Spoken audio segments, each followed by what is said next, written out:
Hi everybody, I'm Suzanne Barrett Justis, and in today's video we're going to paint the Belted Kingfisher. Now, very few paintings keep me up at night, and this one in particular, for some reason, I went from painting tufted titmice to the Belted Kingfisher. And I'm gonna take you on that journey, and you're gonna get to watch the whole process from start to finish. And so I hope you enjoy today's painting tutorial of the Belted Kingfisher. And if you do, please go ahead, give me a thumbs up. Go ahead and do it now. You know you're gonna love this. And if you're not a subscriber, go ahead and subscribe. And know that this particular painting is on my Patreon channel. And so let's go ahead and dive into the Belted Kingfisher. What I'm starting with here is a masonite gessoed panel, and I wanted to knock down that white surface. So I'm just using a very mid-tone, neutral, gray acrylic paint. And that's gonna give it just a tiny bit of tooth, you know, for my oil paints to grip onto. But I also like painting on the gray background. And I'm doing a prep because I'm doing an experiment. I'm actually gonna try this you know, just kind of a soft bokeh style background. And so what I'm going to do now is I'm going to take these acrylic paints here, and I have, you know, I have a titanium white, I have Payne's gray, and this green, yellow, blue, and red paint. And I'm mixing this another gray. It's a very bluey gray because I'm using the Payne's gray. And with this gray paint, I'm actually going to mix a bunch of tones, a yellow tone, a green tone, a red tone, and a blue tone. Now, why am I doing that? Well, I'm wanting them all to be basically the same value, and being tones, I'll be able to make for a very soft, interesting, colorful background. So once I get all these grays mixed and my original gray prime is done, I'm going to take this gray paint and I'm popping it in here randomly. I'm just popping colors in and then just blending the edges a little bit. And I'm using a very wide synthetic boar bristle brush, and I'm just popping it down there. And once I've gotten the whole surface covered with these random colors that you saw me mix, I'm just going to take a nice soft brush. This brush right here is like a synthetic sable, and I'm just blending the edges and barely touching the surface because I'm wanting to knock down any of the paint strokes as much as I can and just blend that in softly. And it just is pretty. It's pretty, and it's soft and lovely actually, and I think it's very nice. So once this dries, I'm checking out because of course you got to try. I'm taking a brush known as a smusher. It's one of Rosemary's brushes, and it's kind of like a stippling brush. It's very flat surface, and I'm actually smushing this color in. So I'm taking white, just the white paint, mixing a little water with it because some of these little bokeh spots I want to be transparent, and some are going to be a bit more opaque, and that's what helps create that, I don't know, the bokeh effect in this painting. So I'm going a little bokeh nuts here, as you can see, and I'm just making these little spots all over the place. And some of them are wanting to fade, some of them are a little bit more pronounced, but they are random anyway. So I'm just kind of popping those little bokehs in.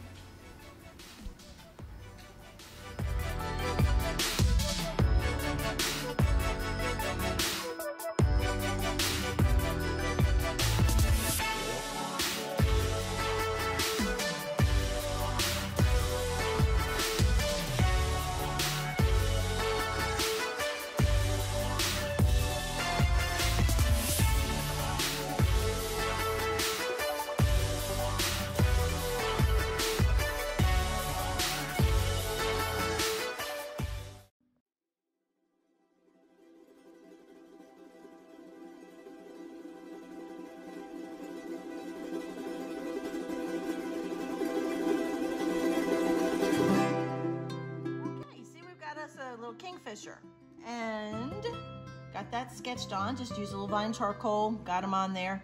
Now the paints that we're starting with today are lineup. I have permanent orange, burnt sienna, Van Dyke brown. I have titanium white, I have King's Blue, my runny ivory black, Payne's Gray, Cobalt Blue, and Indanthrene Blue.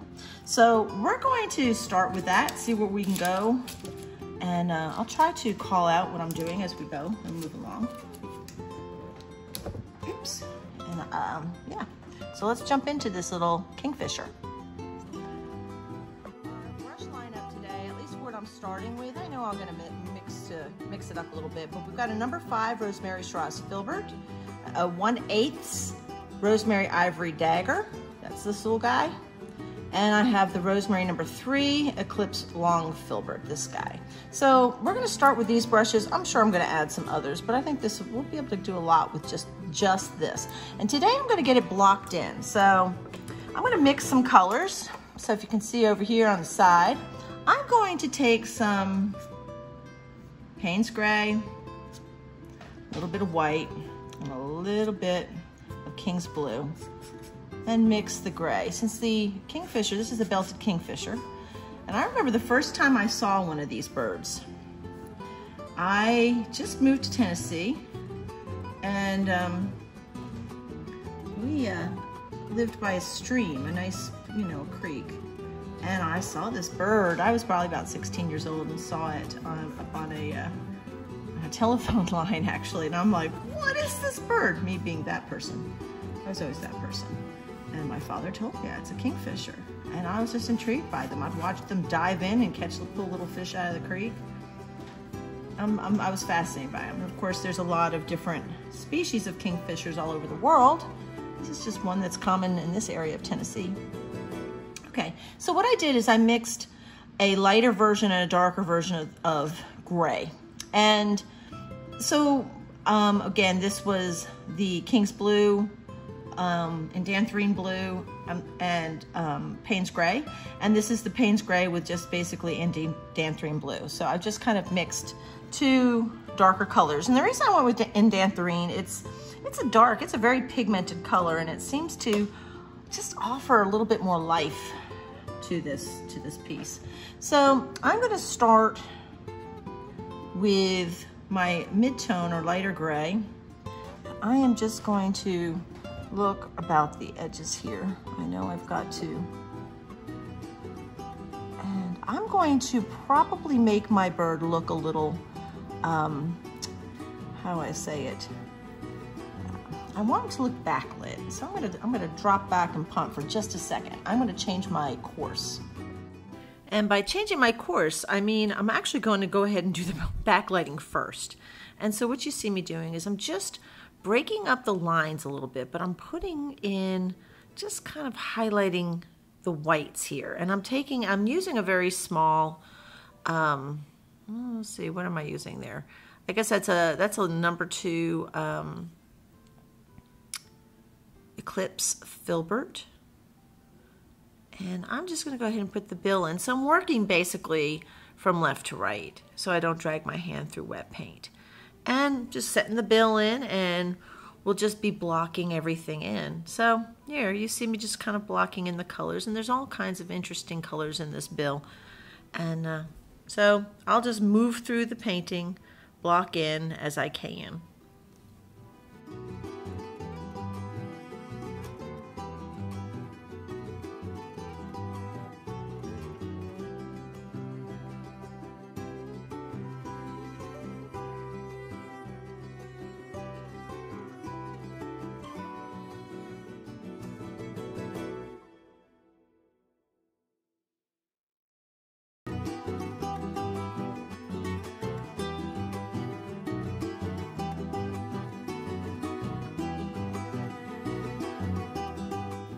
Now I'm blocking in using the gray that I mixed, the darker gray, which is the Payne's Gray, Indanthrene Green, and a little bit of Van Dyke Brown. And I'm putting in those dark values, and in the middle section of the breast there, you see I'm using the lighter gray that we mixed, which is basically the King's Blue and Payne's Gray. Now, I'm kind of bringing down some burnt sienna here and mixing a little raw umber, and just to create the other band on this bird. Now, I am using a little bit of permanent orange as my light. You know, I'm mixing that in with my colors here, my burnt sienna. And you can see when you first look at it, you think that this looks, I mean, it's white, but it's really just, this color here is King's Blue and titanium white mixed together. So that I have something to spring off the nice white feathers that I'm doing here. So you always have to play your colors. So, you know, on the side of that neck, I went with that same King's Blue titanium white mixture, and then put the straight titanium white on top. And there's how we create form, you know. We can see that that neck turns over to the edge. So again, going in with a nice, I guess that's a number 5, Shiraz filbert. I'm just using that to get a lot of this darker color, you know, the massive color. And then again, going back in with the little small eclipse filbert and putting some of the dark values on top of the lighter gray that we had mixed as well. You saw me mix the colors, so you remember which one. I'm really using a very limited palette. And the Indanthrene green, Indanthrene blue is a great color. It's I don't know, it just seems to, it's a very pigmenty color, and it looks great. It looks great for a belted kingfisher. So if you've ever seen a belted kingfisher in the light, sometimes they do shine. They almost look kind of bluish gray. And this is working out really well. These colors are just, they feel great. And yeah, so I'm just getting him all blocked in. Now this is on the actual first day that I'm painting the bird. This was the day, this was Sunday at my studio, and I generally don't work on Sundays, but this was what kept me up at night. I couldn't help but think about how I mean, this bird I was painting in my head all night long. And I thought, well, I am most certainly going to go to the studio and knock this thing out. So the majority of the blocking in is all happening on Sunday, and I just worked on it for a little bit, maybe like 2 hours. So I'm using a pointed round eclipse and getting in some of these little small details in the interior part of his face and shaping his eye and getting it all in there. You can see I'm using in that front part of the head over the bill, there is quite a bit of the Van Dyke brown being mixed in with these dark grays. And I needed to put that little shine in right away, even if I end up changing the eye shape a little bit, because I have to know where. It helps me know where things are. When you have a very dark area like this, like the eye, I have to kind of discern where the pupil's going to be and a little bit of the eyelid and that sort of thing. So that shine helps me navigate. So I'm putting in the mid-tone white on his belly, and I have to put the darker grays underneath so that I have, again, something to bounce my lighter whites off of. And you know that as the body moves down, he does have a lot more shadow on him. So that's why I'm using the darker grays. And I'm mixing some of these grays by just using a lot of King's Blue and the Payne's Gray and white. It's all popping in. It's working out. I'm having a ball with this piece, folks, I have to say.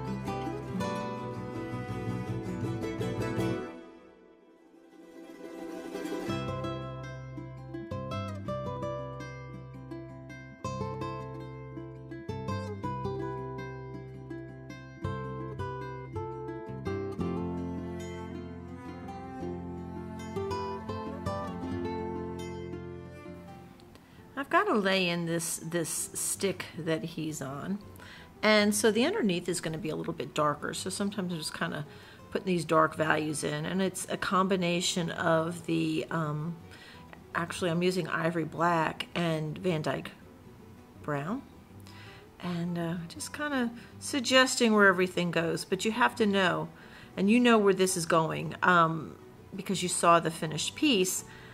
I'm putting these branches in, and I'm still not feeling the background like I wanted to. I wanted to do this bokeh thing, but it looks too fantasy, too bubbly, too weird. And so you'll see what ends up happening here in a little bit.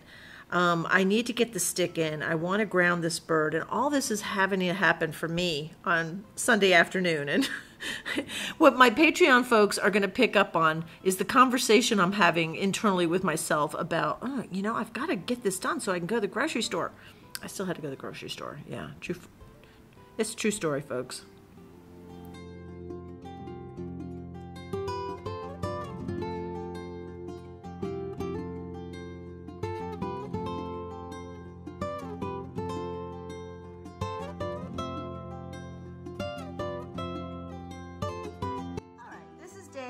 Too. Now, obviously, I added a few things. Now, let me tell you what I did to the background. Compared to what you saw yesterday, the bokeh was a little too bright for me. The whole background was just a little too intense. And I think it was my daughter who said, was this bird in a cotton candy background or something? And I was like, all right, if my kid, who happens to have a Bachelor of Fine Arts degree, is telling me my bird looks like it's in a cotton candy background, well, yeah, I'm gonna fix that. So I toned it down. So I actually painted a glazing. I used a little liquid and Kremitz white. And the reason I chose Kremitz over titanium, it is a transparent white. You know, so I just wanted it to be muted down. I just wanted the background slightly muted. And after I did that, I was like, okay, now I need something else. So I just put some sticks in the background, basically to make it look as though he's up in a tree. I didn't want him to seem unsheltered. That's one thing that's weird to me. Like, even if my reference has a bird that is not, you know, just standing out there in the middle of life, I feel like I need to protect it. So yeah, so I just gave it a little bit more of the trees, and I wanted to keep the, you know, and the saplings. I didn't want to add green to it so much, so I didn't want to do leaves. So that's why I chose to go with a sapling, more just, or not a sapling, but just like the buds that before they bloom out.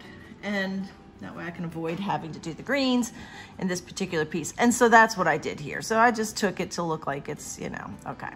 So it's very simple. I just kept my my twigs in the background a little bit lighter value because they're a little bit more distant. I will intensify this area. So I wanted it to kind of disappear. Who knows? I may even go back after this dries and do another glazing just to create a little bit more distance, even with the, what I was trying to say is create even a little bit more distance between the bird and the forebranch. And glazing is something that if I glazed over those little branches once they dried, they would look even further away. So yes, you can do a lot of that with just adjusting your value. As you can see, the branch that I'm currently working on right there, there to the left, is a little bit further away because it's closer in value to the background than some of the more immediate little brushes that are closer to us. So yeah, manipulating your values will create depth in your piece. And I'm just kind of, you know, doing some more of the backlight effect on the stick and on the bird. And you can see just by running that little bit of a white, you know, tips and, you know, around the perimeter of these things, whether it's the branches, the stick, the bird, what have you, will create that little bit of backlighting. It just, I don't know, it's just something a little bit more interesting.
So I have three colors right here.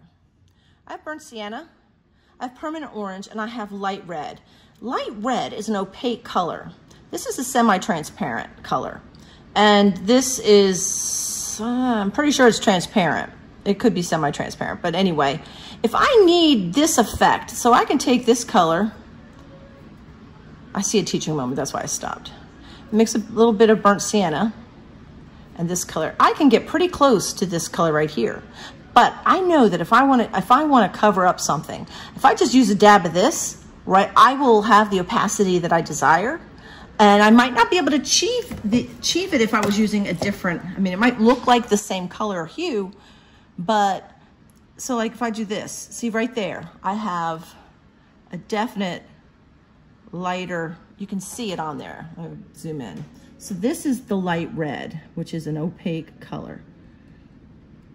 So once you start learning, like right here, I can put that here and it shows out nicely. It's right on top of the other color and it's doing exactly what I need it to do. So I'm just gonna undercut some of these other colors. I just really wanted to show you that because I think it's important that you understand that sometimes the color that you're looking for, you're not going to be able to get it. No matter if it looks correct on your palette, you start popping it down on top. If you're layering colors, you're going to start popping it down. It's not going to do what you're asking it to do. Okay, I'm going to leave that alone. We're moving through, and I had to make it over in here. It's a little bit darker area.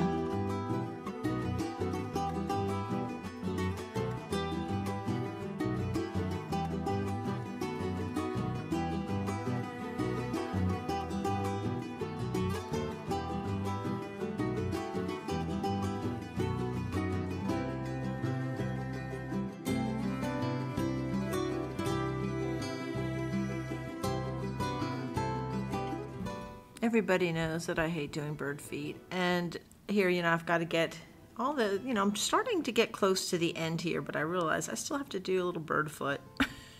I'll get there.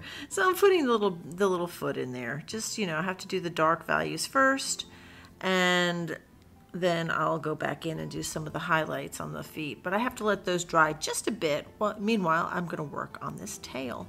And there are some interesting little bars in this tail, and so I'm putting these darker areas in, and then I'll go back and put the light parts of the bars in. And this is fun stuff.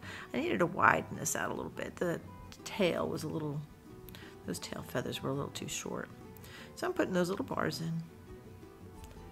And using the edge of my, that filbert, does it just fine. You know, I can put those in. That's why filberts are such amazing brushes. And I didn't want it to be quite so intense, so I kind of smeared it on purpose, just to kind of create that, I don't know, interesting feather look. And I thought it seemed like it had more depth by doing this. And then again, got to go back in, do my backlighting on these little, on the tail, and the tail edges are a little bit rough. So that's why I'm putting this almost like feathered look. Feathered, get it? But yes, it's a little frayed on the tail tip. And then just finishing doing some more of the backlighting. It's quite a bit of backlighting to do. Now I'm going to get in and do some of the finer details inside the face. And again, still using the same brush. It's one of the very, very small Eclipse filberts. And you know, getting the detail around the eyes, where I want to be able to get the other little eyelids, and you know, so just more and more details, because we're getting down to the wire on this, and the detail all comes in at the end. So this is the part, you know, folks, that I enjoy the most. Now I'm grabbing out my dagger, because there's my dagger brush, made that perfect little line separating the upper and lower mandible of the bill.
Now remember folks, brushes work in lots of directions, right? So you can come in from the top and push down to create some of these little rounded edges if you're using a filbert.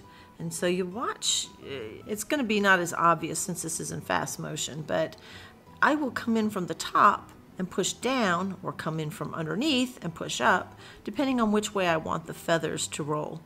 And so I'm undercutting some of these little feathers with a darker value. Now I'm just kind of popping in a little bit of the lighter values on top of some of the darker values that I did, and now you're starting to get that feeling that this bird is, well, fluffy. You can see the feathers. And I'm just kind of hitting it again. I'm looking for more places that need more work, and it's moving through. We're getting it. We're getting it.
So I'm going to look and see if there's some other places that I need to put a little bit of color.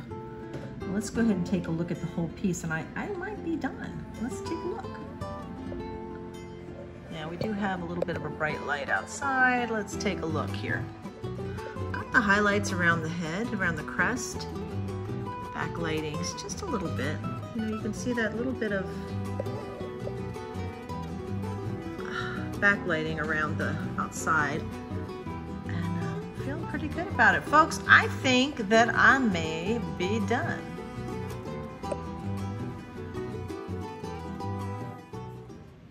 Ta-da! And here you have it. So here we have, and I went ahead and put it in a frame for you just so you can see it. I sometimes need to do that too so I can make sure that the color of the frame looks nice with the painting, and I'm really, really pleased with it. When I started the piece out, of course, I did do you can see it's a little shiny, that's why I'm trying to hold it back, trying to keep the shine down. But I did the background with an acrylic background, and I tried to do kind of a bokeh style of paint on there. Well, when I first did that, I was really excited about it, but then it was a little too much. And so I toned it down a bit. And initially I just had the bird out on the stick that he's perched on, but I felt that the bird was somewhat unprotected. So I went ahead and added just the trees with the buds on it, just because I felt like it made him a little bit more protected. So there you go. I really had fun with this. I truly did. And I hope you enjoyed watching today's video. And if you did enjoy it, go ahead and give it a thumbs up and subscribe if you're not already a subscriber, and know that today's video will be on Patreon. So from very sunny Kingsport, Tennessee, I want to say thank you so much for joining me, and I will see you next time. Bye.